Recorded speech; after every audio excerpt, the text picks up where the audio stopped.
Oh, we have somebody else who's coming. Well, first of all, good morning, everyone, and thank you for being here today. Honestly, today is a sad day. Today is a sad day.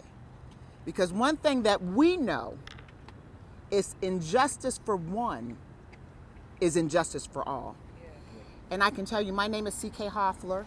I'm a trial attorney, but I'm here as a mother, as a trial lawyer, as a former president of the National Bar Association, as chair of the board of Rainbow Push Coalition, which is one of the oldest civil rights organizations, as a mother of 2 young boys, and I stand in solidarity with my friend, Judge Hatchett.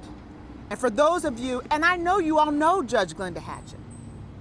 She's a remarkable jurist, former judge here, leader in this community, mother of 2, grandmother, someone who has made her imprint not just in Georgia, in the country and internationally because of her excellence, because of her passion, because of her commitment to community.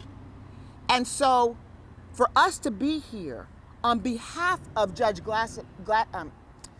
Hatchett saying, no more, we want justice. Because she, like so many women, so many black women, she was sexually assaulted and harassed. And there's been no justice thus far. So we're saying enough is enough.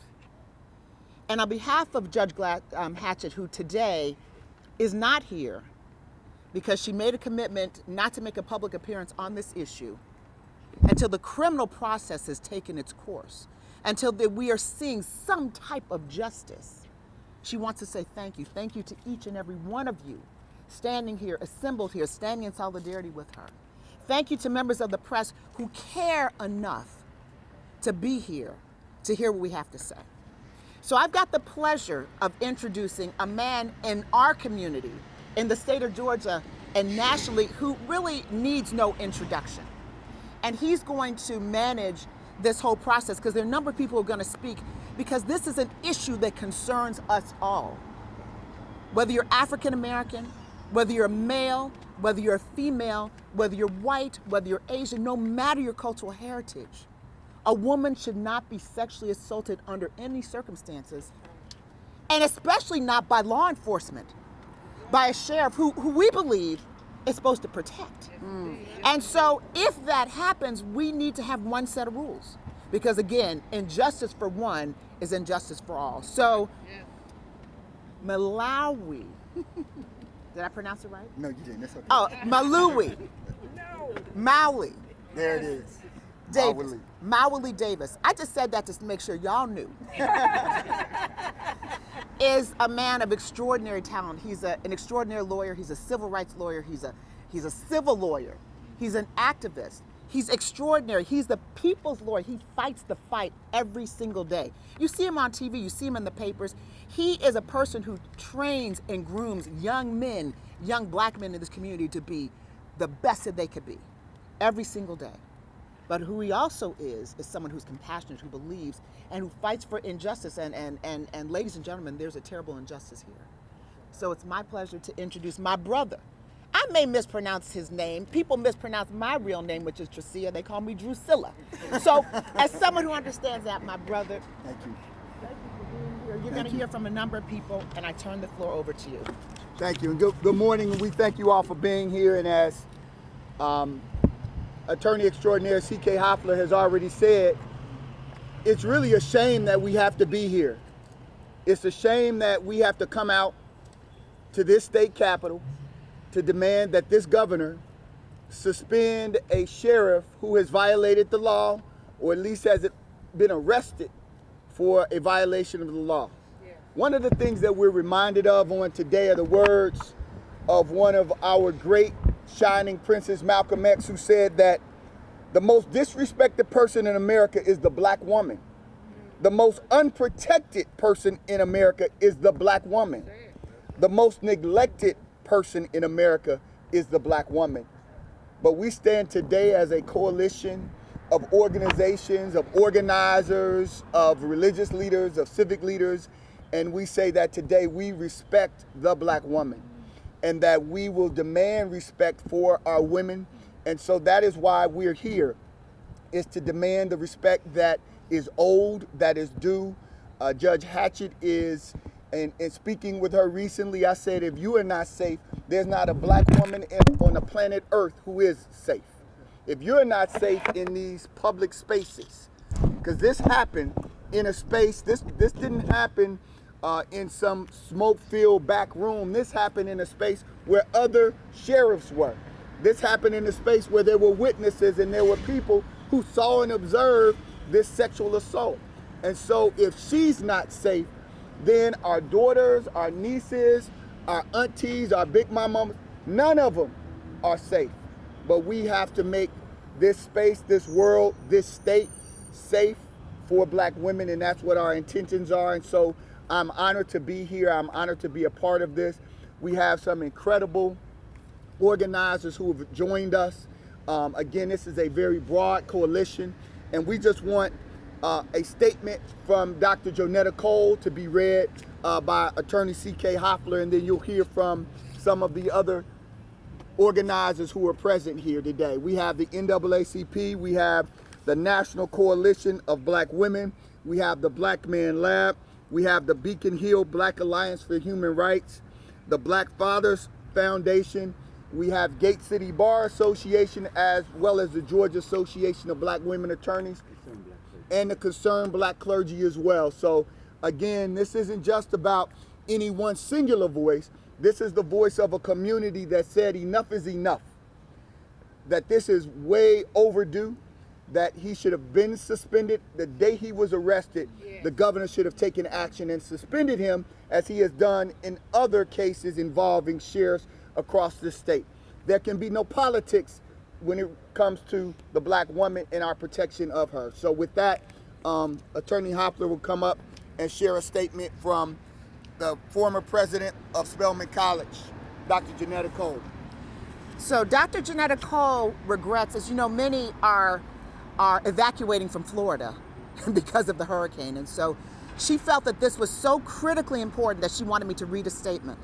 Now, you know Dr. Jonetta Cole, she's the former president of Spelman. She's an anthropologist, an educator, former college president, actually twice, right, and a thought leader on racism, sexism, and all other systems of inequality. And this is what she wrote. Georgia Governor Brian Kemp swore to, quote, faithfully execute the office of governor of the state of Georgia and preserve, protect, and defend the Constitution thereof. He has a moral and legal obligation to uphold the rule of law and to see that the laws of the state and the nation are administered fairly and impartially. He has clearly not done so in response to a recent case involving Sheriff Christopher Cootie, sexual battery of former Chief Judge of Fulton County, Glenda Hatchett. Sheriff Cootie admitted his outrageous and offensive conduct toward Judge Hatchett. Witnesses corroborated Judge Hatchett's account of the groping incident that occurred nearly a year ago. The board of the Georgia Sheriff's Association unanimously voted to refer the matter to Governor Kemp for investigation. This isn't the first time that Cootie has faced trouble. In 2009, yes, 2009, Post recommended 24 months of probation and anger management for improper conduct. The evidence that Cootie is not fit to serve and should be removed from office is more than persuasive. As a former president, she writes, of 2 historically black colleges for women charged with the responsibility for keeping students safe, and as a scholar on the intersection of race and gender, I'm keenly aware of how sexist and racist attitudes often take the form of extreme violation of personal space and dignity. Indeed, it is not unusual for racist and sexist stereotypes to show up as physical assault. Mm-hmm. For hundreds of years, white men openly raped and abused black women, sometimes in front of their husbands and other family members. The official website of the Georgia Attorney General states that, quote, government officials are caretakers of the public trust, right, placed in positions of trust that affect the lives and finances of the public.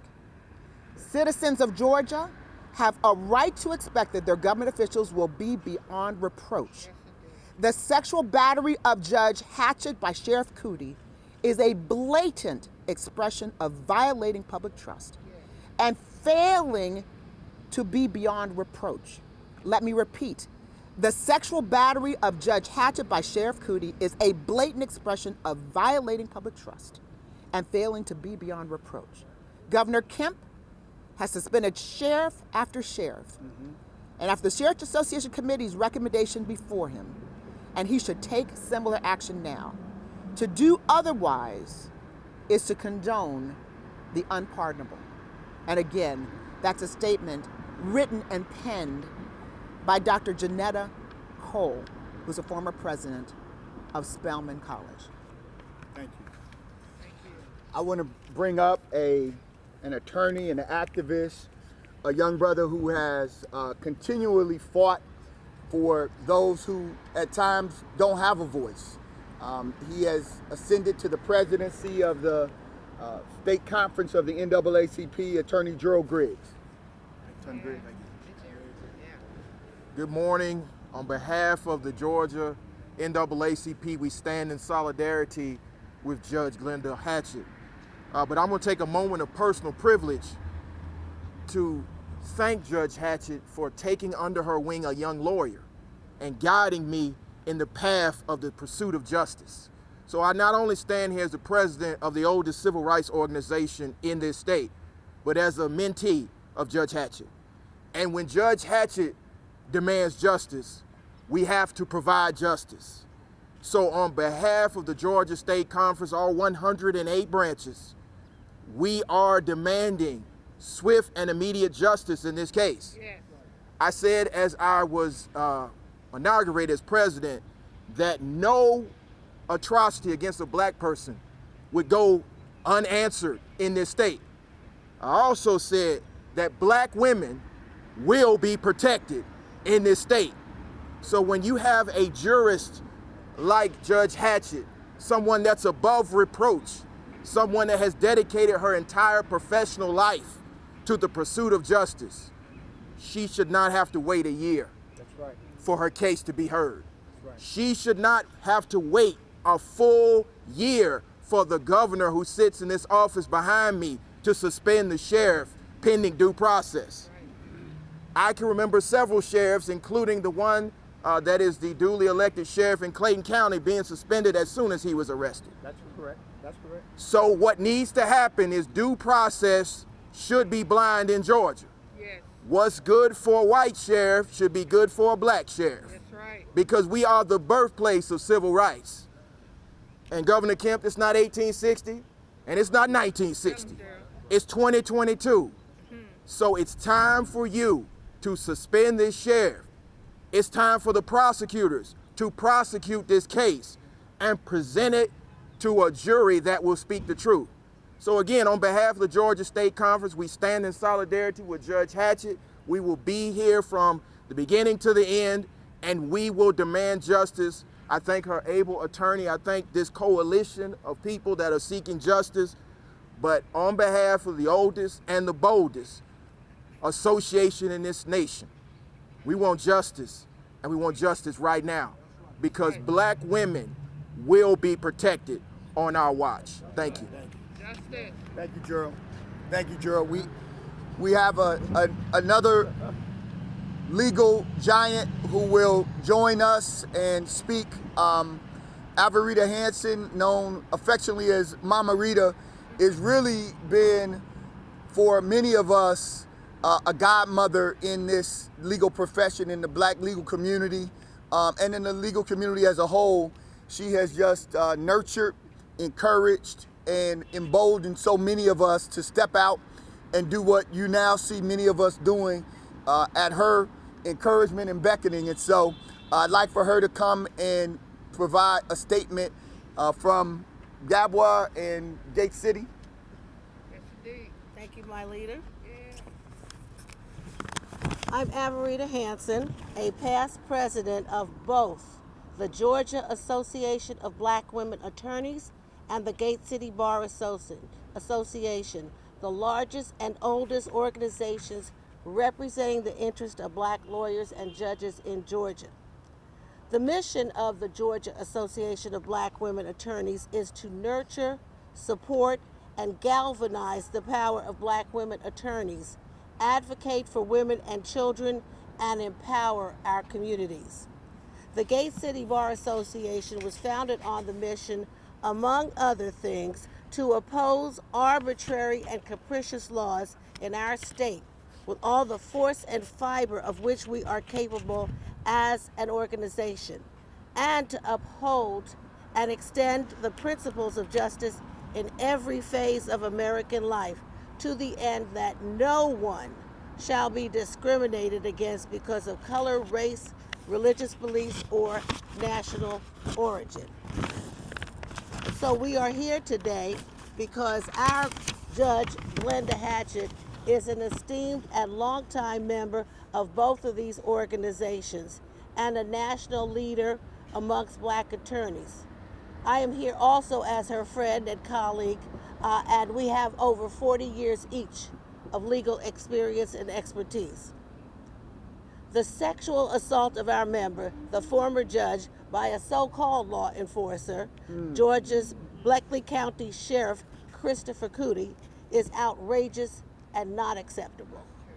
Also outrageous and not acceptable are the different standards of accountability applied in this case. To be clear, we are not involved in the prosecution of this case. However, as the leading organizations for black women and men, lawyers and judges in this state, we are demanding accountability and ask Governor Kemp to apply the same treatment to the sheriff as has been applied in other similar cases. There should not be two sets of rules. We don't want black women, black lawyers, black judges, and black elected officials subjected to this type of crime and then treated differently than others. What do we want? We want fairness, we want justice, and we want what is just right. Yes. Thank you. Thank you. Thank you. Thank you, Mama Verita. I'll have Attorney Hoffler come back and provide a statement from Reverend Jesse Jackson. Well, you all know I'm chair of the board of Rainbow Push Coalition. And Reverend Jackson has known Judge Hatchett for over 4 decades. And when he found out about this sexual assault, he was outraged. And he said this: we know that he talks about keeping hope alive, but he said one set of rules. He said, CK, this is what I want you to tell the world when you talk about this on behalf of me, Reverend Jesse Jackson Sr., and Rainbow Push. One set of rules. He has fought for racial equality for over 6 decades. And just as my brother said, if Judge Glenda Hatchett is not safe, not a single young black child is safe. That's correct. So Reverend Jackson has said, but let's keep hope alive, in his words. And he said this: to my sister, Judge Glenda Hatchett, don't give up hope. We will fight for one set of rules, because injustice for one is injustice for all. Yes, indeed. We'll have one of our civil rights legends and leaders who has fought for over 60 years. He's gone to jail, he's organized, he's prayed, he's done sit-ins, he's done everything imaginable to ensure that we are protected and we are safe in not just this state, but in this country. He has been a mentor to so many of us, Reverend Gerald Durley. Yes, Reverend Durley. yes. You've heard from the great minds of the legal community. You've heard from my colleague, who I started with in 1960, John and Jesse. You've heard the articulation of what should be done. But now you're going to hear from the people. We are sick and tired of this craziness. Yes, we are. This is not a political climate. This is a climate for equity and justice. Right now, an immoral act is being committed against Judge Glenda Hatchett. And before you put me in the box, that's just another screaming pastor. I was the dean at the School of Medicine at Morehouse and the dean of Clark Atlanta University. So I've been past 1 or 2 schools and I know what I'm talking about. So we've got to let Governor Kemp know that this is just a microcosm. If he does not do what is right by suspending this judge, this little group is nothing compared to the 800 churches that we're going to flood the Capitol building with if this justice is not. I feel like saying what Glenda Hatchett used to say, Judge Hatchett, who just happened to be my member for 30 years, just happened to bear her mama and her daddy and her seeing the justice that she's always prevailed. I want to close by simply saying this. I don't want to do, and I might have to do what Judge Hatchett said at the end of all of her programs. Don't make me come down off of this bench. I will come down, and we will come down, and we will fight for justice and equality. We will not back up. We will not bend. We will not bow. This is what's right. Governor Kemp, this is not political. This is justice and equity. Thank you. Don't back up, y'all. We will be back. That's right. Thank you, Rev. Yes. Thank you, Rev. Attorney Hoffler will come up and give another statement from the president of the National Bar Association, Lanita Baker. Well, I'm going to give, in sequence, 3 statements because these are people who wanted to be here who couldn't be here. You know, it's tough coming after a minister, an illustrious minister. I mean, what do you say? I felt like saying just hallelujah, thank you, Lord, thank you, Jesus. But what I will say is on behalf, I'm a past president of the National Bar Association, Lanita Baker, the existing president, this morning said that I should share with you all that on behalf of the over 68,000 African American lawyers that comprise the National Bar Association, that the National Bar Association stands with and in solidarity with Judge Glenda Hatchett. She's our member, she's loyal, she's everything that we feel that a lawyer should be, has played by the rules, and so now we're just asking for justice. And so while we talk about the National Bar members, right here in our backyard, we have one of the most stellar young lawyers. And I'm gonna ask, I think I saw Pat Dixon somewhere, Jr. Did I see Pat Dixon Jr. somewhere here?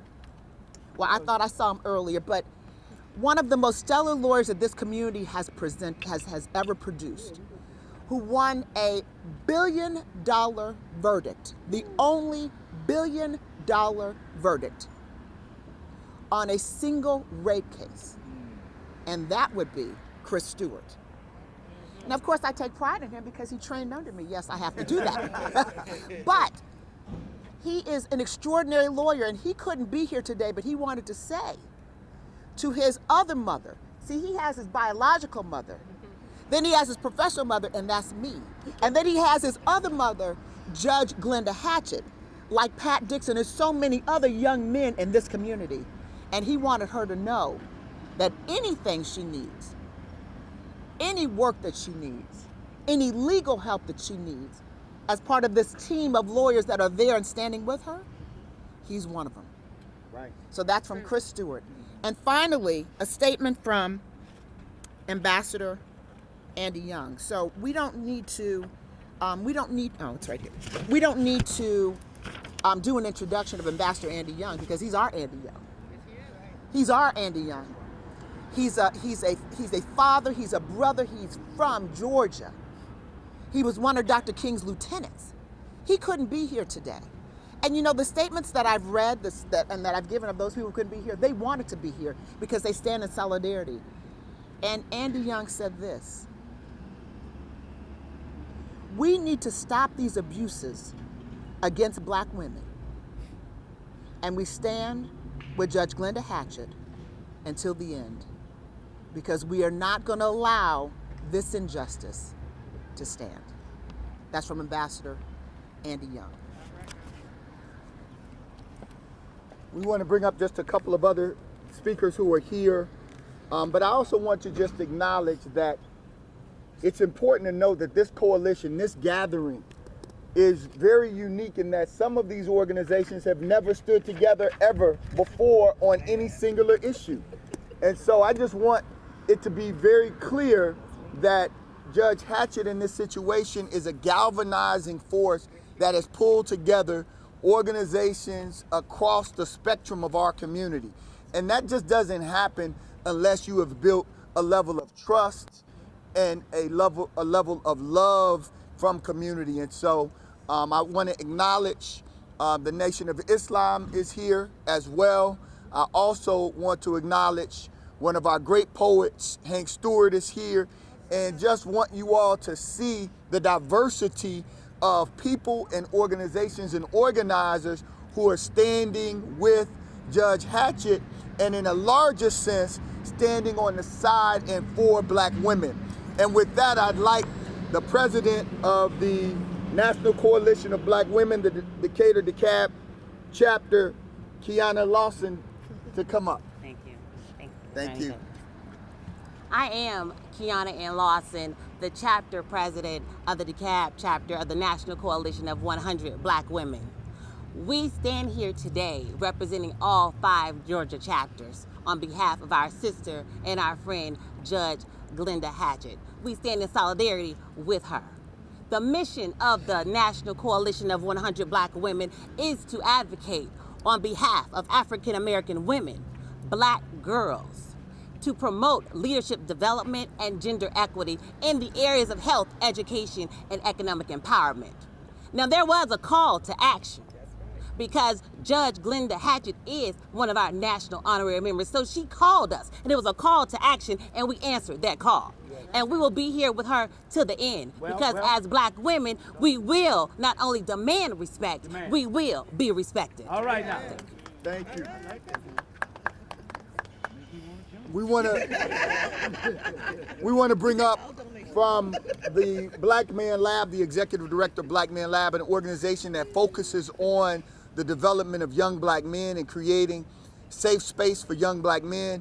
But we have sense enough to know that if we are to protect young black men, and we have to protect our women, and that is what we're trying to instill. And so on behalf of the Black Man Lab, we have our executive director, Martin Monaghan.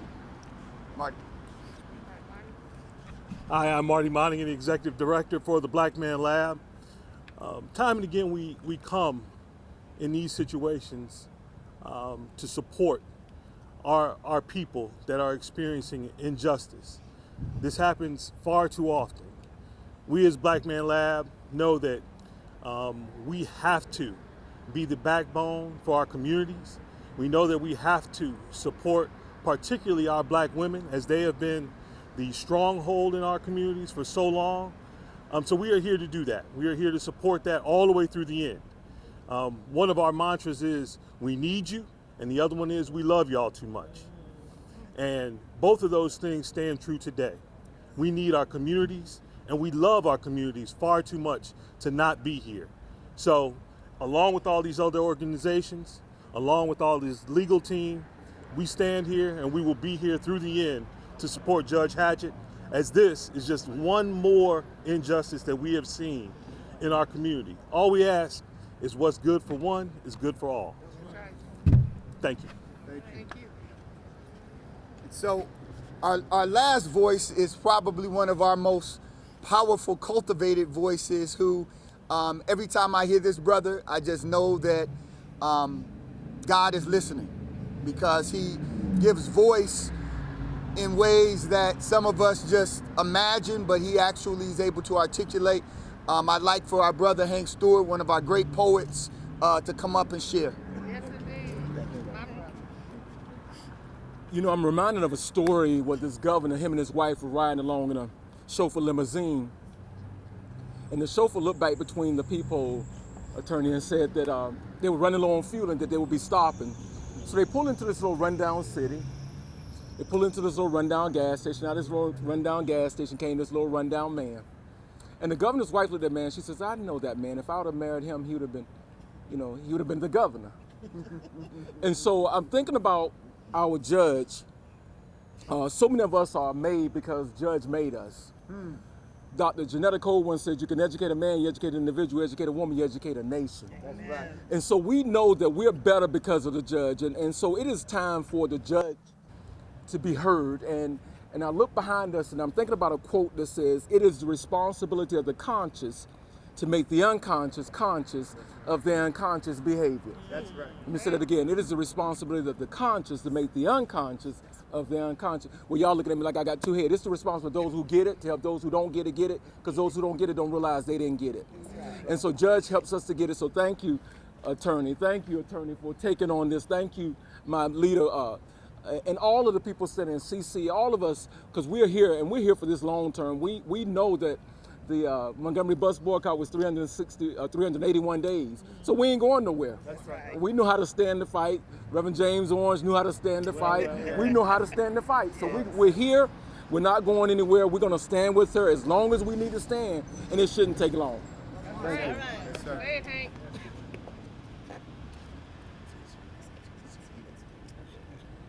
And we have, again, what you see here is, again, just a very small sliver of the support that Judge Hatchett has. That support is also across all ethnic groups, nationalities, faith. She has touched so many, and it is clear that this crime that was committed against her is so outrageous that people have lined up, organizations have lined up to support her and to support this call for justice. And so with that, we are here ready to take any questions that you might have. You're calling for fairness.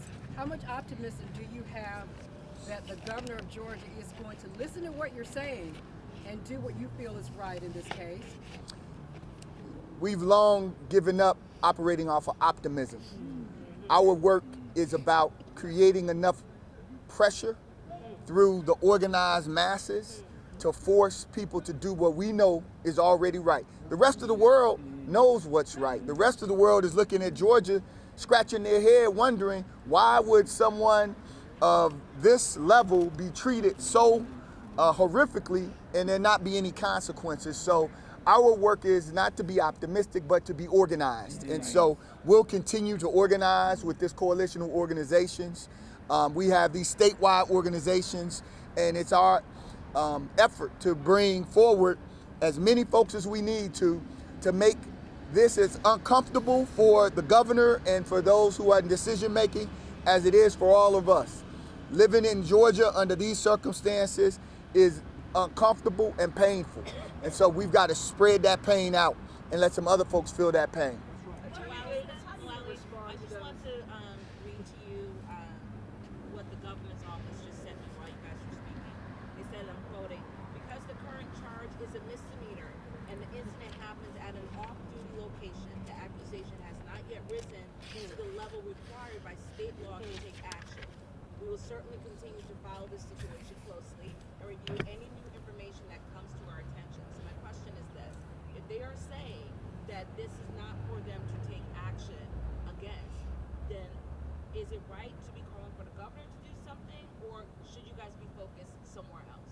No, I think the governor, while the governor is pawning this off as not having the power or the authority, he is the elected leader of this state.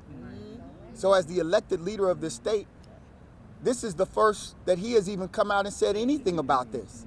He has not at all decried the actions of the sheriff, which we think is important.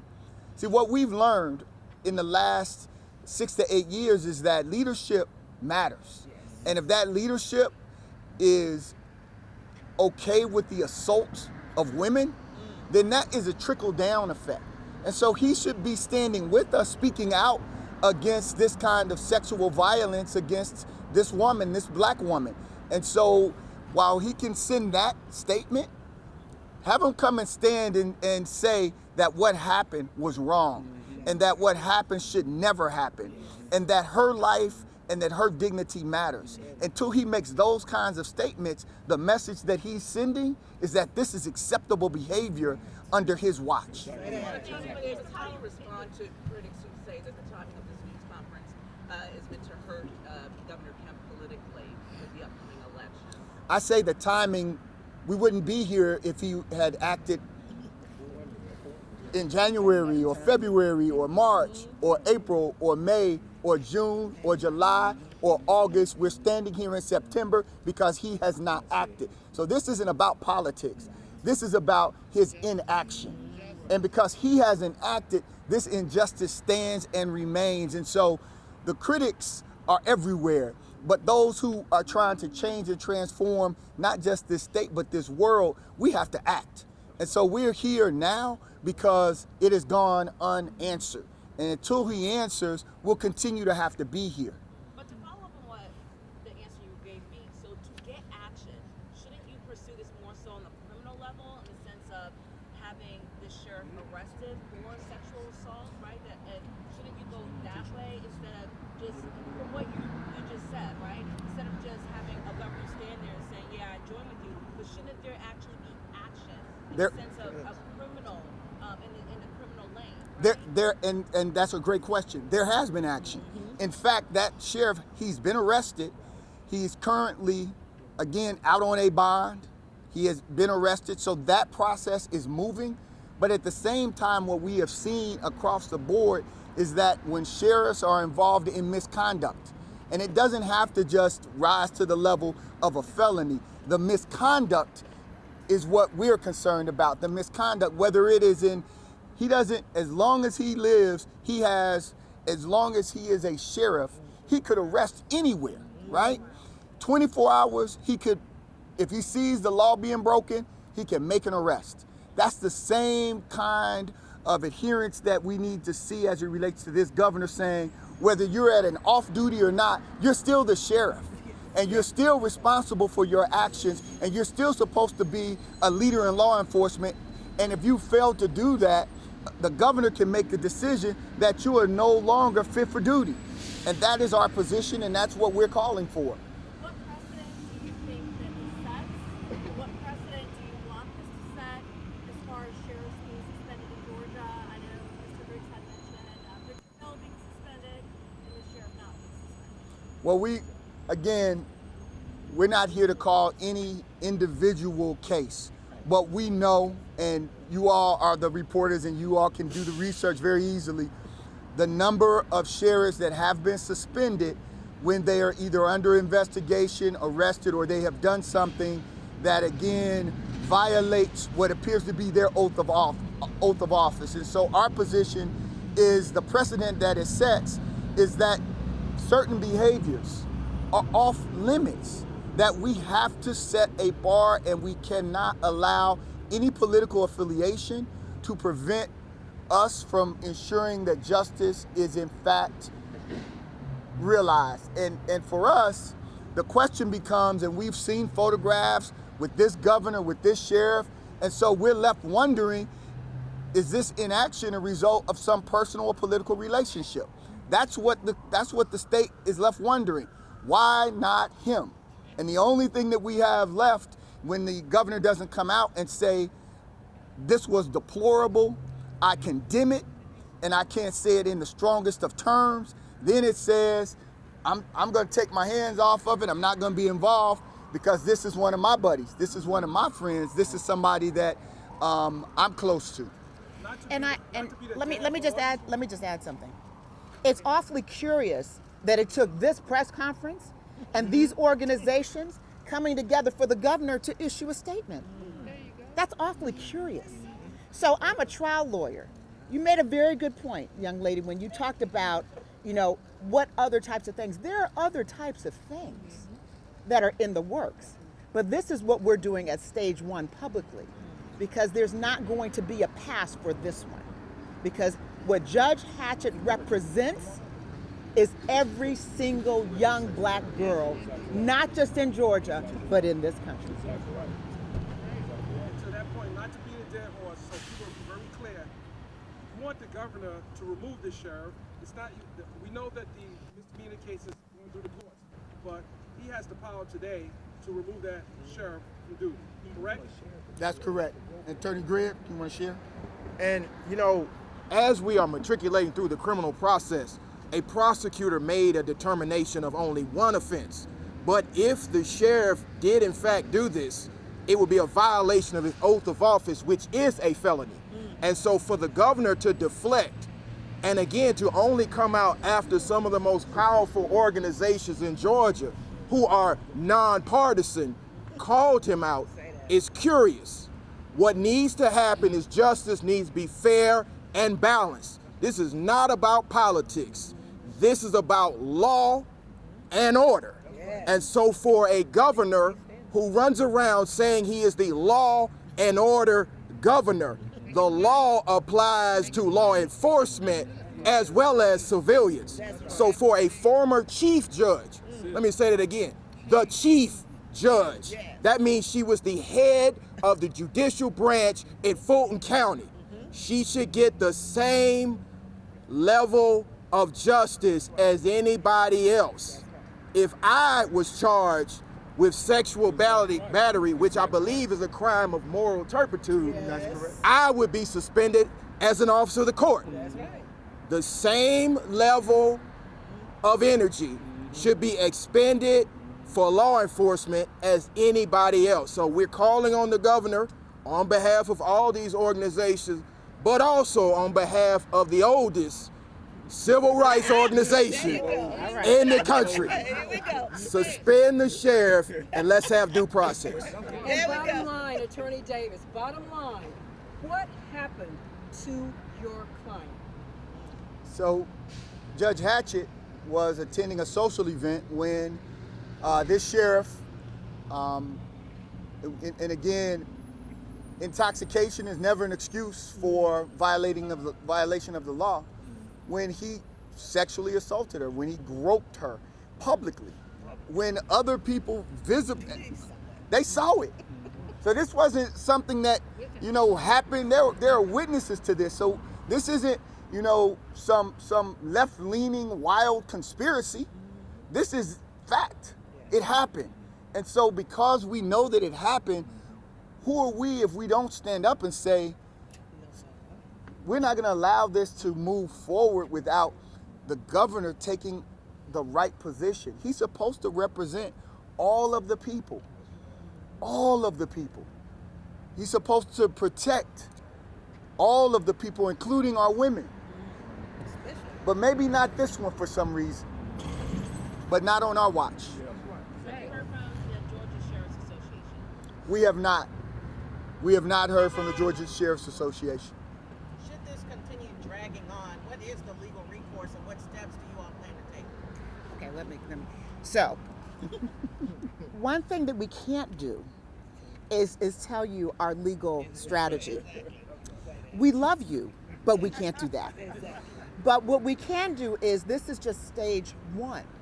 And I want to reiterate, there's a coalition of organizations that are Black and white and Latina who stand in solidarity with Judge Hatchett. I want to underscore that throughout the country and not just here in Georgia, because that is how important this issue is. This is just a microcosm.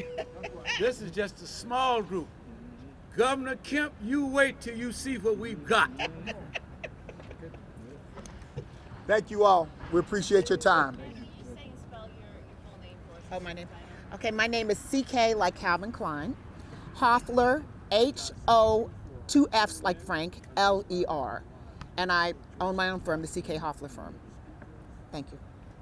And Mawuli. Mawuli. Mawuli. M-A-W-U-L-I Davis. All right. Thank you all. Thank you all. All right. Look, the varsity team got